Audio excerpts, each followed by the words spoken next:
আমরা তো নবীজির তুতু মোবারক হাতে নিতে পারি নাই, আমরা তো নিজের মুখে মালিশ করতে পারি নাই, আমরা তো নিজের বুকে মালিশ করতে পারি নাই। শুধুমাত্র ইয়া রাসূলুল্লাহ বলেছি, তাতেই আমি বেদাতি হয়ে গেছি।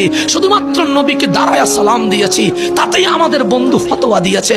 তারা কি ওই বুখারীর হাদিসটা পড়ে নাই? হযরত উরওয়া বলে, রাসূল ওযু করতে লাগলেন, কানু ইয়াকতাতিলুনা, নবীজির সাহাবায়ে কেরাম আজকে আপনারা ভিড় করছেন মাহফিল শোনার জন্য।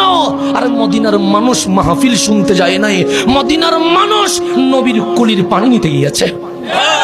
আপনি কোথায় যাবেন বন্ধু? সাহাবায়ে কেরাম ইয়াকতাতিলুনা, নবীর ওযুর পানি নেওয়ার জন্য প্রতিযোগিতা করছে।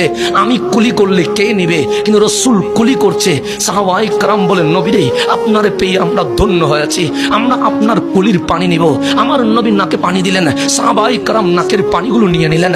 আমার নবী কদম মোবারক দ্রুত করলেন, সাহাবায়ে কেরাম নিয়ে নিলেন। হযরত উরওয়া বলছে, যারা সামনে ছিল ওরা নবীর ওযুর পানি মুখে বুকে পিঠে লাগাইলো, কিন্তু যারা দূরে ছিল ওরা তো পায় নাই। তো ওরা যারা পায় নাই ওদের কি হয়েছে? যে যারা পায় নাই ওরা সামনের দিকে এসে যারা পেয়েছে তাদের পিঠে মুখে বুকে চুমু দিয়া বলে, তুমি তো ধন্য হয়েছ, নবীর ওযুর পানি পেয়েছ।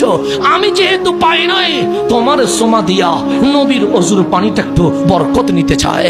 সাহাবায়ে কেরাম আমাদেরকে নবীর তাজিম শিখিয়ে দিয়ে গেছে।